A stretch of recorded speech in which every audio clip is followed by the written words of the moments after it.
Bab 741 Saatnya Bertindak. Nama, Bangkitnya Dataran Hitam Penulis. Plus matikan mengatur ulang. Setelah memberikan perintah mengenai masa depan Otis Silva dan rincian yang harus diikuti untuk misi di tempat dekat kota kuning itu, berjam-jam berlalu hingga pertemuan itu selesai. Selain keputusan yang diambil sebelumnya, khususnya mengenai kelompok di kota maritim dan dekat kota kuning, Minos dan prajuritnya juga telah membicarakan tentang dua kelompok musuh besar lainnya di sekitar Dataran Hitam. Yang ada di desa sebelah timur kota kering, tempat sebagian besar pasukan keluarga Miller dari 50.000 anggota pertama tentara kontra-revolusi berada, paling tidak menjadi perhatian pasukan Minos. Tindakan kelompok seperti itu akan disabotase oleh anggota keluarga Miller sendiri bila memungkinkan, dan ketika mereka bertemu di medan perang, mereka hanya akan melakukan perkelahian palsu. Jelas, ini hanya berlaku untuk anggota keluarga Miller di tempat itu, yang sudah siap menggunakan beberapa alat identifikasi yang mudah dikenali oleh tentara Black Line Army. Adapun kelompok musuh besar keempat, yang berada di selatan kota kering, dekat kota perairan, ini adalah kelompok musuh terkecil dan akan ditangani oleh pasukan keluarga Hayes. Namun seperti yang terjadi pada kamp musuh di dekat kota kuning, anggota keluarga Hayes hanya akan berusaha melenyapkan raja spiritual musuh. Pada awalnya, akan menarik untuk melenyapkan jenderal roh musuh karena orang-orang ini memang dapat mengancam Dataran Hitam jika ditambahkan ke pasukan mereka. Namun menghilangkan puluhan ribu dari mereka saat ini akan membutuhkan biaya yang besar, dan Minos tidak ingin menghabiskan terlalu banyak pasukannya pada tahap awal perang ini. Dan karena kekuatan regional ditentukan oleh Raja Spiritual, mengurangi jumlah spesialis di tentara kontra-revolusi sudah merupakan hal yang baik untuk momen awal perang kemerdekaan ini. Di sisi lain, ini akan memberi para sersan tentara Dataran Hitam beberapa hari atau minggu lagi sebelum pertempuran mematikan yang berbahaya bagi mereka akhirnya dimulai. Namun, hal ini tidak hanya terkait dengan apa yang terbaik untuk dilakukan di awal perang. Tidak, karena keluarga Hayes baru saja menerima bantuan dalam perang antara mereka dan keluarga Chambers, mereka belum siap untuk sepenuhnya memasuki konflik lainnya. Keluarga ini telah sangat menderita dalam perang melawan House Chambers dan masih membutuhkan waktu berbulan-bulan untuk dapat mengatasi semua masalah yang berhasil lolos. Dan beberapa petinggi keluarga itu masih dalam tahap pemulihan dari pertempuran yang terjadi di Persepone. Akibatnya, perlu waktu lama sebelum kekuatan keluarga ini dapat sepenuhnya terlibat dalam perang Minos melawan keluarga Brown. Oleh karena itu, tindakan terhadap kelompok di dekat kota perairan harus lebih ringkas saat ini. Namun Minos, bawahannya, dan sekutunya tahu bahwa cepat atau lambat, akan tiba waktunya untuk bertarung langsung melawan ribuan lawan di tahap kelima. Jadi, dia dan pasukannya sudah bersiap untuk ini. Bagaimanapun juga, ini adalah keputusan-keputusan yang dibuat pada pertemuan ini, khususnya mengenai pos-pos utama musuh. Namun tentara juga akan bertindak melawan kamp musuh yang lebih kecil yang sudah ada di sekitar wilayah ini. Hanya saja kelompok-kelompok tersebut lebih sulit dijangkau karena mereka mempunyai kapasitas mobilitas yang jauh lebih besar dibandingkan dengan pos-pos terdepan yang lebih besar. Jadi, lebih sulit untuk menemukan semuanya, sehingga menyerang mereka. Namun para prajurit pasukan Minos di sekitar Dataran Hitam sudah siap menghadapi orang-orang ini jika mereka ditantang. Dengan itu, tindakan Minos melawan Thomas telah dimulai.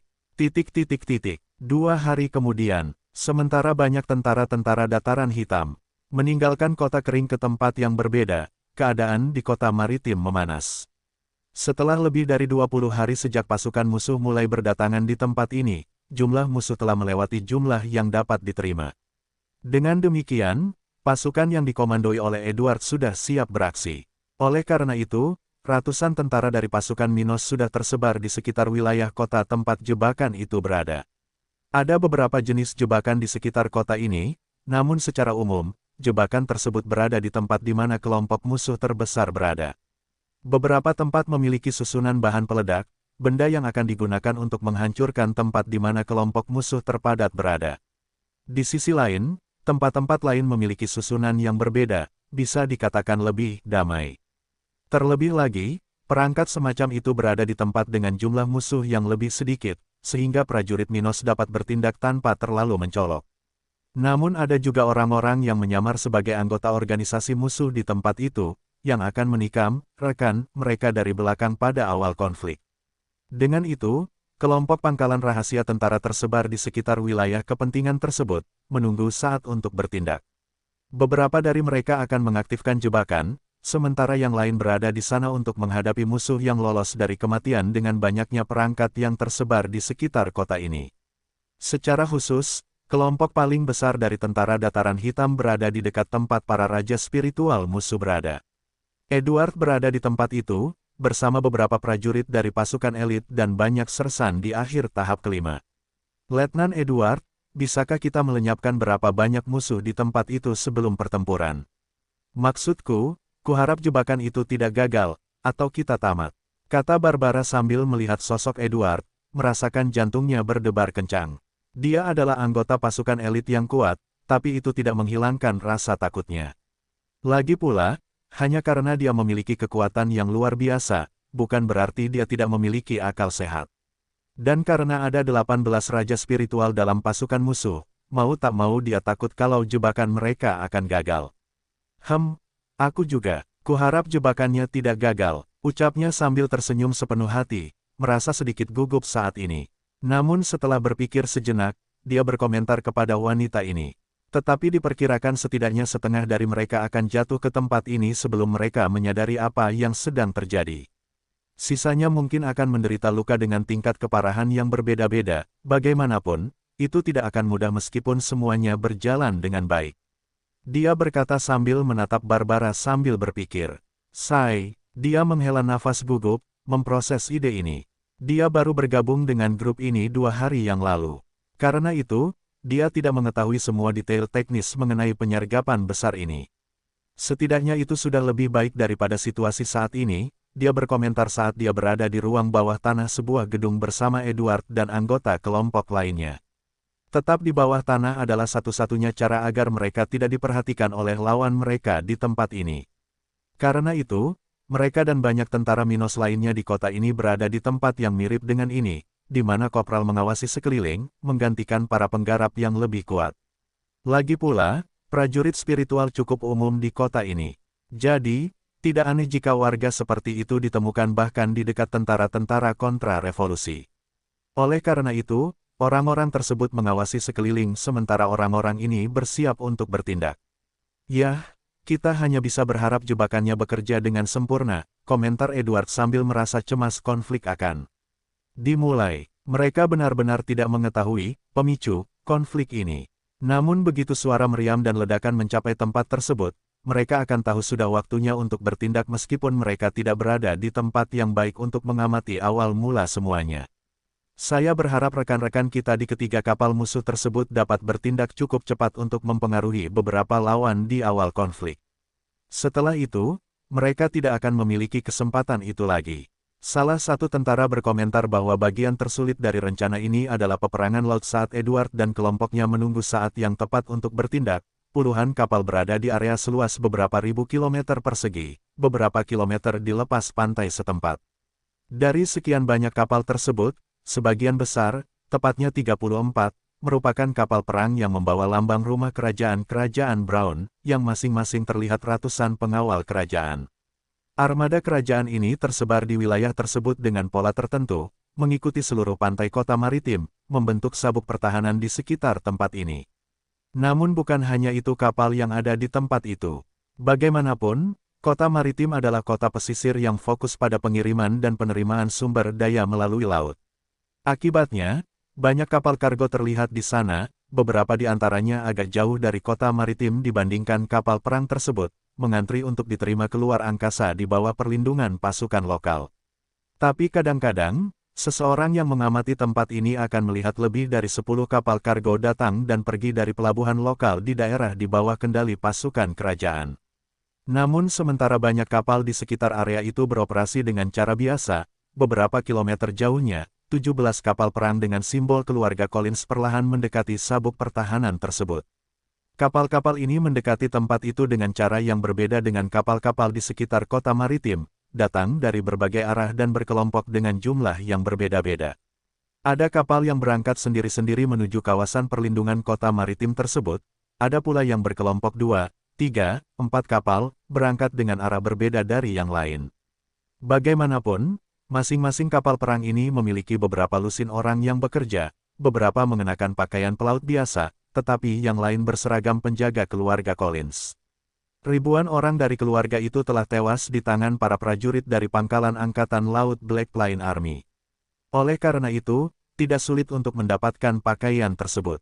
Alhasil, beberapa prajurit yang dikomandani Angela dalam operasi ini mengenakan seragam seperti itu, untuk berjaga-jaga jika ada pihak musuh yang berhasil melarikan diri.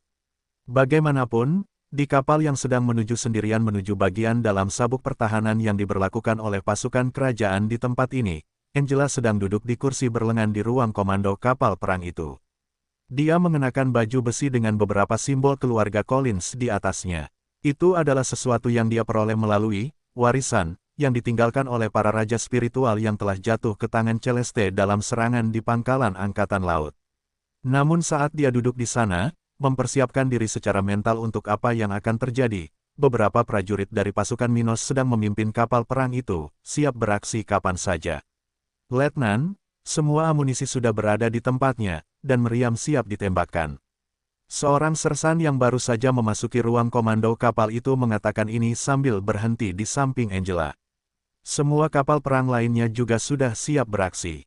Oh, itu bagus. Bagaimana dengan tentara kita yang menyusup ke musuh? Apakah ketiga kapal mereka sudah siap? Apakah posisi mereka tepat? Dia bertanya sambil berdiri dari kursi yang dia duduki, sudah merasakan tulangnya retak. Tentara Dataran Hitam memiliki 3 kapal perang musuh yang sepenuhnya berada di bawah kendali mereka karena kru mereka adalah bagian dari penyusup di pengawal kerajaan. Sebelumnya kelompok pengawal kerajaan tersebut, individu yang kini tinggal di penjara kota kering, bertanggung jawab mengoperasikan kapal perang di sekitar pantai setempat. Karena itu, para prajurit Minos ini mewarisi pengabdian yang sama. Jadi, pasukan Minos menyamarkan orang-orang ini di 3 kapal musuh. Namun permulaan penyerangan sangat bergantung pada ketiga kapal perang tersebut karena penyerangan dari belakang yang direncanakan oleh tentara Minos di tempat ini sangat bergantung pada ketiga kelompok tersebut yang bertindak pada waktu yang tepat. Mereka tidak akan menjadi yang pertama menyerang karena hal ini tidak akan membawa banyak keuntungan. Namun mereka harus siap bertindak segera setelah konfrontasi dimulai, saat musuh Minos akan terfokus pada kapal perang yang dikomandoi oleh Angela. Oleh karena itu, Angela bertanya-tanya tentang ketiga kapal perang yang dikomandoi oleh tentara yang menyamar ini. Kapal-kapal tersebut sudah ditandai agar pasukan Angela tidak mencoba menyerang sekutunya sendiri. Oleh karena itu, mengetahui apakah mereka siap itu penting pada saat ini. Prajurit itu kemudian menjawabnya, "Ya, Letnan, mereka siap bertindak." Ketiga kapal yang dikomandoi oleh rekan-rekan kita itu dilengkapi dengan semua senjata yang siap menembak dan amunisi sebanyak yang mereka bisa bawa di kapal itu. Di sisi lain, mereka siap menyerang kapal lain di sekitar mereka, dekat pantai selatan kota maritim, segera setelah kita memulai konflik. Akhirnya, kapal perang musuh yang memiliki susunan bahan peledak yang ditanam oleh tentara kita berada di posisi paling utara, tempat kelompok terkecil kita berlayar. Setelah mendengar hal tersebut, Angela segera menanyakan hal terakhir yang penting baginya saat ini. Berapa banyak kapal musuh yang disabotase? Hanya 5. Jumlahnya tidak besar, tapi itu akan cukup membantu kita, dia berkata sambil meninggalkan ruangan itu, menuju haluan kapal itu, di mana dia bermaksud untuk berkomunikasi dengan pihak musuh. Kelompoknya akan memulai pertempuran laut, tapi tidak mungkin mereka bisa bertindak secara mengejutkan terhadap lawan mereka. Lagi pula, tidak seperti di daratan, laut bukanlah tempat yang mudah untuk disembunyikan, dan kapal perang pasti bisa terlihat dari jarak beberapa puluh kilometer. Sayangnya, jangkauan peluru meriamnya tidak terlalu signifikan. Bahkan susunan kuat yang mendorong bola meriam raksasa hanya dapat membuat mereka menempuh jarak 10 hingga 15 kilometer sebelum kehilangan kekuatan yang diperlukan untuk tujuannya.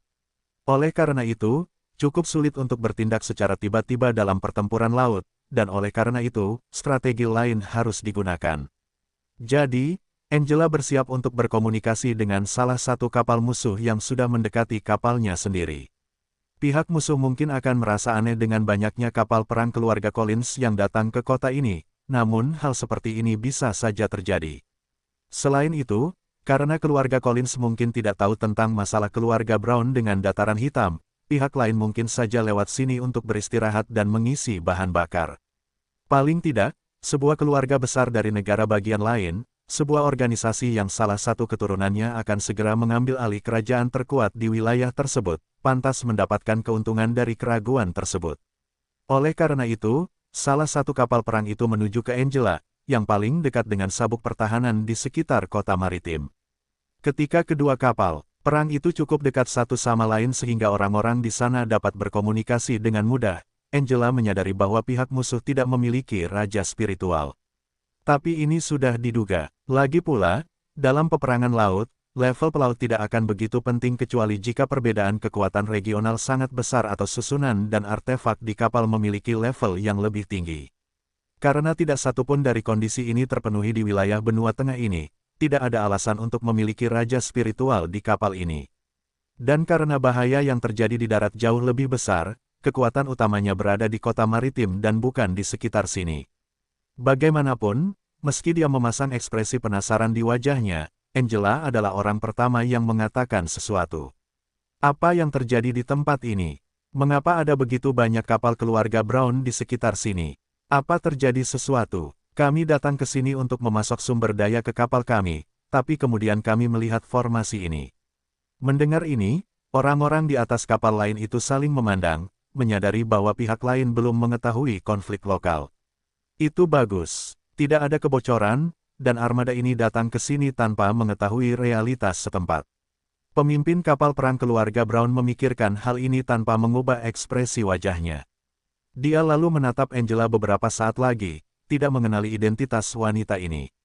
Namun dia tidak terlalu mementingkan hal ini karena tidak semua spesialis daerah terkenal. Beberapa dari mereka menghabiskan puluhan tahun mengasingkan diri di markas mereka. Oleh karena itu, tidak aneh baginya, seorang kultivator level 43, untuk tidak mengenali orang ini. Dia lalu berkata dengan nada serius, "Nyonya, karena alasan yang tidak dapat kami komunikasikan, pantai kota maritim ditutup untuk pengunjung tanpa batas waktu. Hanya sekutu keluarga Brown yang diizinkan berlabuh di pelabuhan atau taman setempat di area yang berjarak hingga 50 km dari pantai setempat. Oleh karena itu, kami meminta agar Anda dan armada Anda berbalik dan melanjutkan perjalanan menjauh dari daerah ini." Mendengar hal itu, Angela menunjukkan keterkejutannya, menyesali informasi tersebut. "Oh, jadi, kota maritim tidak tersedia untuk kita, ya? Sayang sekali, sepertinya kita harus bertahan beberapa hari lagi," komentar Angela kepada orang-orang yang ada di tempat itu dengan ekspresi kesal di wajah cantiknya. Orang-orang di kapal perang lain itu kemudian melihatnya berbalik, berjalan ke bagian dalam kapalnya sendiri sambil memberi perintah dengan suara keras. "Beri isyarat kepada personel lainnya untuk mengikuti kita. Kita akan pergi ke kota pantai berikutnya, di kerajaan Cromwell." Dan segera setelah perintah diberikan, beberapa tentara berlarian mondar-mandir di kapal itu. Beberapa melakukan apa yang diperlukan agar kapal dapat mengubah arah, sementara yang lain berlari ke tempat susunan suara berada. Mereka bergegas mengirimkan sinyal suara ke 19 kapal perang lainnya di bawah komando tentara di tempat ini untuk memulai operasi di sini. Dengan itu, tidak lama kemudian susunan suara mulai berbunyi di masing-masing kapal tersebut, beberapa dengan simbol keluarga Collins, yang lain dengan simbol keluarga Brown. Bagaimanapun, sinyal suara ini tidak cukup keras untuk diperhatikan oleh semua orang di area tersebut. Oleh karena itu, hanya orang-orang di kapal tersebut yang memahami apa yang terjadi, sedangkan lawan di tempat itu hanya mengawasi mereka. Kemudian Angela kembali menghadap orang-orang di kapal yang mendekati kapalnya, melambai dan mengucapkan beberapa patah kata, "Baiklah, kami berangkat. Saya harap Anda dapat menyelesaikan urusan Anda dengan cepat. Kota maritim adalah pos penting bagi wilayah kami. Ya, kami akan membereskannya. Pokoknya, selamat tinggal." Tak lama kemudian, mereka menyadari bahwa setiap kapal di armada itu, termasuk yang ditumpangi Angela, sedang bergerak, memutar haluan dari arah timur ke selatan. Saat mereka melihat ini, orang-orang di kapal perang keluarga Brown segera merasa lebih baik dengan hasil tersebut. "Saya senang mereka pergi tanpa menimbulkan masalah. Saya pernah mendengar bahwa keluarga Collins sangat berani dan suka menunjukkan kemampuan mereka. Namun tampaknya kebenarannya tidak sesederhana itu. Mereka cukup pengertian." Lega sekali mereka pergi, bukan, Kapten?" Seseorang bertanya pada pria yang pernah berbicara dengan Angela tadi, sementara beberapa orang lain di sana memiliki pemikiran yang paling beragam. "Ya, tapi itu sudah diduga. Bagaimanapun, kita adalah bagian dari keluarga kerajaan, dan mereka belum sampai di sana.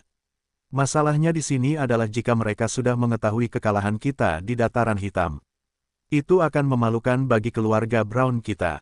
Kapten kapal berkomentar sambil melihat kapal Angela dan armada lainnya tetap tegak lurus dengan kapal mereka. Memiliki organisasi di negaranya yang memberontak dan menyebabkan kerusakan besar pada keluarga kerajaan adalah sesuatu yang dianggap memalukan di wilayah ini.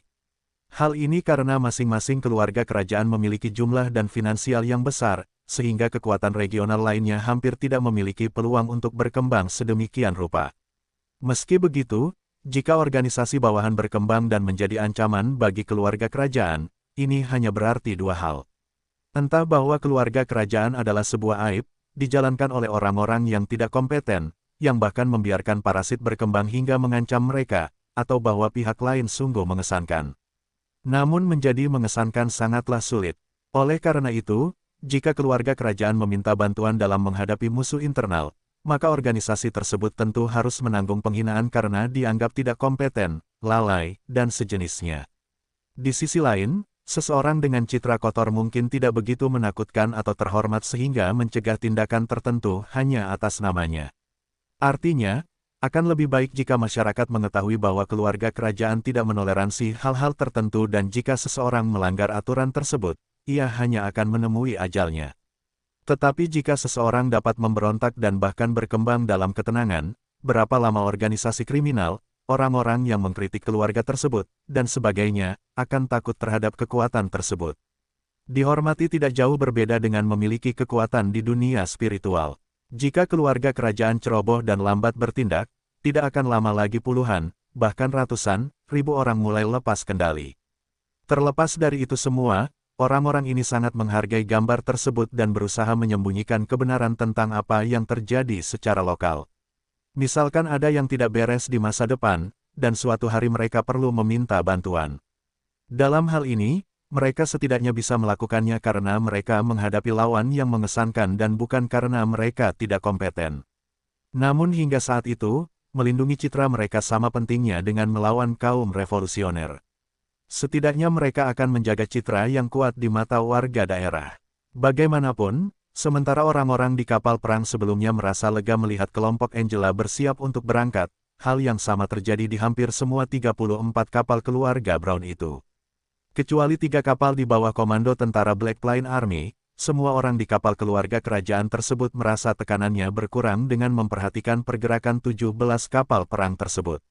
Mereka masih memperhatikan pergerakan para pendatang baru. Namun, mengingat kapal-kapal tersebut sedang bergerak keluar, masuk akal jika tidak terjadi apa-apa di sini. Jadi, orang-orang di daerah itu jauh lebih santai saat ini. Haha, untung saja itu kapal perang keluarga Collins. Jika itu kapal yang tidak berkarakter, menurutku kita mungkin akan mendapat masalah. Ngomong-ngomong, apakah pengkhianat itu punya armada angkatan laut? Mustahil. Memproduksi kapal perang tidaklah mudah, dan hanya sedikit organisasi di wilayah kami yang mampu melakukannya pada tingkat yang sama dengan kami. Oleh karena itu, jika dia membeli sesuatu, kami akan menyadarinya. Beberapa orang membicarakan hal ini di salah satu kapal perang di sekitar sabuk pertahanan yang melindungi pantai kota maritim. Di sisi lain, akan menjadi tantangan bagi organisasi bocah itu untuk berhasil mencuri kapal perang yang levelnya sama dengan kita. Yang paling banyak yang bisa dia dapatkan adalah kapal bajak laut di. Orang yang sama seperti sebelumnya adalah tentang untuk mengatakan hal ini ketika tiba-tiba terdengar suara khas menyebar ke seluruh area itu, berasal dari 5 kapal keluarga Brown. Saat suara itu datang, Angela melompat dari kapal yang ditumpanginya, menuju ke arah musuh yang berada di dekatnya, sekaligus mengedarkan energinya, siap bertarung. Itu adalah awal dari semuanya, dan dia tidak bisa melewatkan kesempatan untuk menangkap kapal ini sebelum segalanya menjadi rumit. Dia mungkin tidak cukup kuat untuk melawan peluru meriam atau mencoba menenggelamkan kapal-kapal ini hanya dengan kekuatannya, tapi dia bisa merebut kapal dengan mudah. Satu-satunya hal yang perlu dia lakukan adalah menemukan jalan masuk ke kapal seperti itu. Setelah melakukan itu, kecuali ada seseorang yang lebih kuat darinya di kapal yang diserang, dia bisa membunuh setiap anggota kru di sana dan kemudian menaklukkannya. Jadi, ketika dia mendengar karakteristik pengapian dari susunan 5 kapal yang bergema di area itu, dia segera melakukan apa yang harus dia lakukan untuk mencapai tujuan itu. Setelah menyaksikan tingkah mencurigakan Angela, mereka yang berada di kapal perang keluarga Brown tersebut, serta mereka yang berada di sekitarnya, tidak sempat berbicara atau bahkan bereaksi ketika terjadi sesuatu yang mengejutkan. BOOM. Hanya dalam 1 detik setelah suara sebelumnya, 5 ledakan dahsyat terjadi di 5 kapal keluarga Brown yang berbeda, khususnya yang berada jauh di utara dalam formasi pertahanan di pantai itu. Benda seperti itu begitu besarnya sehingga kelima kapal itu telah musnah seluruhnya pada saat ledakan terjadi. Sementara itu, air yang berada sekitar puluhan meter dari fokus masing-masing ledakan telah menguap begitu cepat hingga hanya terlihat tirai gas berwarna putih. Namun, tidak ada satupun jeritan kesakitan yang meninggalkan area di mana kapal-kapal tersebut berada. Hanya suara ledakan yang menggelegar yang sampai ke telinga orang-orang di sekitar ketika setiap awak kelima kapal itu langsung berubah menjadi debu. Lebih buruk lagi, tepat setelah menyadari ledakan kelima kapal itu, orang-orang di sekitar mendengar suara meriam yang ditembakkan dari berbagai arah. KBOOM. KBOOM. Puluhan meriam ditembakkan dari 17 kapal berlambang keluarga Collins itu, diarahkan ke 20 kapal perang musuh. Pada saat ini, peperangan laut tentara dataran hitam melawan armada keluarga kerajaan akhirnya dimulai. Ini bukan hanya awal dari konfrontasi laut, tetapi juga awal dari konfrontasi di darat. Lagi pula, pada saat ini, para prajurit yang menyusup ke kota itu mau tidak mau memperhatikan suara keras meriam. Dengan itu, api peperangan di tempat ini dengan cepat mulai terbentuk, dengan jeritan ketakutan keluar dari tenggorokan beberapa orang, sementara kebencian terlihat di mata yang lain. Di tengah suara ledakan, tak lama kemudian, para awak kapal yang menjadi sasaran kapal perang pasukan Minos mulai bergerak, mengaktifkan pertahanan dan bersiap untuk berperang. Brengsek, apakah para bajingan Collins itu benar-benar ingin menantang kita? Orang bodoh yang sombong, apakah mereka benar-benar mengira mereka adalah lawan kita hanya karena salah satu dari mereka menjadi pewaris kerajaan ombak? Bajingan, kami akan menghancurkan kalian semua. Sialan. Hancurkan musuh. Beberapa orang di sekitar kapal tersebut mulai mengutarakan pendapatnya yang bertentangan dengan Collins saat mereka sedang mengerjakan pertahanan dan memulai serangan balik. Mereka tidak tahu bagaimana kelima kapal mereka meledak, tetapi karena pihak lain menyerang mereka secara terang-terangan, orang-orang di 26 kapal perang itu hanya bisa bertindak sebagai tanggapan terhadap hal ini. Itu mungkin rencana keluarga Collins. Namun, semua ini tidak menjadi masalah bagi orang-orang yang memimpin kapal perang keluarga Brown ini. Yang penting sekarang hanyalah bertarung, melihat siapa yang memiliki kekuatan paling luar biasa, dan kemudian menyerahkannya kepada para penyintas untuk menyelesaikan segala pembalasan. Namun saat orang-orang di 26 kapal keluarga Brown bersiap untuk mengambil tindakan terhadap 17 kapal musuh, sesuatu yang tidak terduga terjadi di belakang mereka. Kabum! Tepat sebelum kelompok keluarga Brown sempat membalas, 3 kapal mereka mulai menembaki armada mereka sendiri, bukan musuh mereka. Tak hanya itu, masing-masing dari ketiganya sudah terisi penuh dengan senjata, begitu pula dengan musuh yang telah menyerang dengan kekuatan maksimal sejak awal pertarungan. Brengsek, orang-orang ini menyusup ke pasukan kita. Seseorang di salah satu dari 26 kapal itu berteriak ketakutan, menyadari strategi musuh ketika sebuah peluru meriam datang ke arah awaknya. Tetapi bagi orang seperti itu, sudah terlambat untuk melakukan apapun. Bola meriam seperti yang ditembakkan dalam konfrontasi ini tidak terlalu berat. Namun, karena akselerasinya, mereka sangat cepat sehingga mereka bisa menghancurkan hampir semua hal yang menghalangi mereka bahkan sebelum pihak lain sempat bereaksi. Karena itu, tepat setelah dia selesai mengucapkan kata-kata itu dan merasakan getaran yang kuat menjalar ke seluruh tubuhnya, pria itu menghilang dari dunia ini, saat bola meriam melewatinya seolah-olah dia bukan siapa-siapa. Jika siapapun di sekitar dapat melihat benda seperti itu dalam gerakan lambat, seolah-olah, ketika tubuhnya menyentuh bola meriam itu, benda itu langsung hancur. Tapi peluru meriam itu tidak peduli hanya pada seekor ikan kecil, dan kecepatannya tidak melambat sama sekali dengan rintangan kecil ini. Sebaliknya, ia hanya mengikuti jalur aslinya hingga akhirnya meledak menjadi bagian yang tak terbatas ketika bertabrakan dengan bagian tertentu dari kapal tersebut.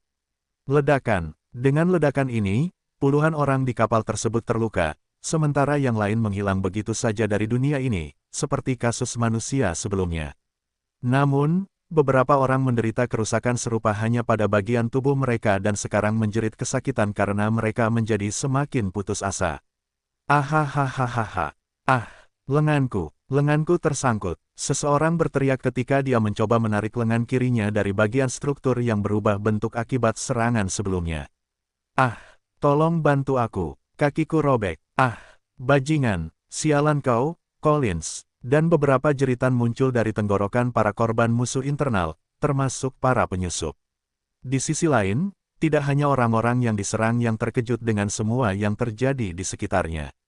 Orang-orang di kapal kargo di kawasan pantai itu juga sama terkejutnya, tidak mengerti apapun yang terjadi di sini. Sebagian besar, orang-orang ini bukan berasal dari kerajaan coklat dan tentu saja hanya mengetahui sebagian dari masalah lokal.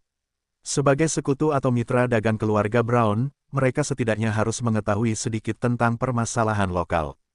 Namun konfrontasi antara keluarga Collins dan House Brown sungguh tidak terbayangkan. Bahkan informasi orang dalam yang mereka miliki tidak memberikan petunjuk apapun tentang terjadinya konflik seperti ini. Apa yang terjadi dengan orang-orang ini? Mengapa semua ini terjadi begitu tiba-tiba? Salah satu kapten di sekitar bertanya kepada orang-orang di kapalnya. Seseorang berjubah bangsawan berdiri di samping orang tersebut kemudian mengamati banyak ledakan, kekacauan, bola meriam yang bergerak bolak-balik dari tempat itu dan mengambil keputusan. Kapten Philip, ayo pergi. Saya punya firasat buruk tentang hal ini. Menurutku tidak aman bagi kita untuk tinggal di sini. Dia berkata dengan nada serius, merasa bahwa tinggal di tempat ini akan menjadi cara tercepat untuk membunuh mereka. Lagi pula, tidaklah bijaksana untuk ikut campur dalam konflik orang lain. Dan tidak hanya orang-orang di kapal kargo ini yang berpikiran demikian, tetapi banyak orang lain di sekitar yang sudah bersiap untuk menjauh dari area itu. Apapun alasan terjadinya konflik tersebut tidak melibatkan mereka, dan mereka tidak akan ikut serta dalam konflik ini tanpa diperintahkan. Di sisi lain, mereka hanya berada di kapal kargo, kapal dengan persenjataan dan pertahanan yang buruk dibandingkan dengan kapal perang. Jadi, mereka bahkan tidak mempunyai kemampuan minimal untuk terlibat dalam konflik semacam itu. Dengan begitu, sudah waktunya mereka meninggalkan area itu. Bagaimanapun, merupakan kejutan besar bahwa keluarga Collins melakukan tindakan ini. Aku ingin tahu apa motifnya. Apakah ada lebih dari yang terlihat di sini? Seseorang yang mengenakan setelan bangsawan dengan simbol elang laut mengatakan ini dengan kagum. Mungkin aku harus meminta tim untuk menyelidiki perbuatan terakhir kedua keluarga ini. Mungkin aku bisa mendapatkan cerita hebat di sini. Saat kapal barang itu mulai menjauh dari fokus pertempuran, Angela baru saja menyusul kapal musuh yang dia tumpangi sebelumnya. Hanya beberapa detik telah berlalu sejak semuanya dimulai. Tetap saja, api telah menyebar ke area luas di mana puluhan kapal saling menyerang saat ini. Dan ketika teror perang menyebar ke wilayah maritim itu, dia berhasil mendarat di haluan sasarannya tepat setelah serangan yang dilakukan oleh anggota Black Lion Army yang menyamar. Saat dia tiba di sana, kelompok musuh di kapal itu sangat ketakutan dengan hal ini. Meskipun mereka memiliki kekuatan untuk menggunakan kapal itu untuk melawan musuh, ini tidak berlaku untuk situasi yang mereka alami saat ini. Akibatnya, beberapa dari mereka sudah berusaha berlari ke sisi kapal untuk melarikan diri dari tempat ini dan mungkin bertahan hidup. Mereka bisa bergabung bersama dalam upaya melawan Angela. Tapi perbedaan level mereka terhadapnya begitu signifikan sehingga tak seorang pun di sana punya harapan untuk selamat dari upaya semacam itu. Oleh karena itu, hanya jalan keluar yang tersisa bagi orang-orang ini, yang ingin hidup lebih lama. Melihat hal tersebut, Angela hanya tersenyum melihat ulah oknum tersebut sembari mendengar suara ledakan yang datang dari tempat lain di luar pantai kota maritim. Sepertinya kelompok di darat sudah memulai pergerakannya. Jadi, dia berpikir dalam hati, saat tangannya menari dan tombak es yang panjang muncul di sekelilingnya di atas tempatnya berdiri. Maaf teman-teman, tapi ini adalah akhir dari segalanya untukmu. Jangan terlalu berharap untuk bertahan hidup selama aku di sini. Dia mengatakan ini dengan keras ketika lusinan tombak es mulai terbang ke arah yang berbeda. Dia, atau lebih tepatnya tentara Black Lion sendiri, tidak peduli jika beberapa orang selamat dari serangan ini dan berhasil melarikan diri. Lagi pula, bukanlah hal yang buruk jika konflik antara keluarga Brown dan Collins dimulai. Bahkan perselisihan kecil saja sudah cukup. Tetap saja, tidak ada alasan baginya untuk membiarkan orang-orang di kapal itu melarikan diri ketika dia begitu mudah membunuh mereka. Bagiannya adalah membiarkan beberapa orang melarikan diri, tetapi orang-orang seperti itu harus menaklukkannya sendiri. Dengan begitu, tidak butuh waktu lama hingga suara keputusasaan keluar dari tenggorokan orang-orang tersebut.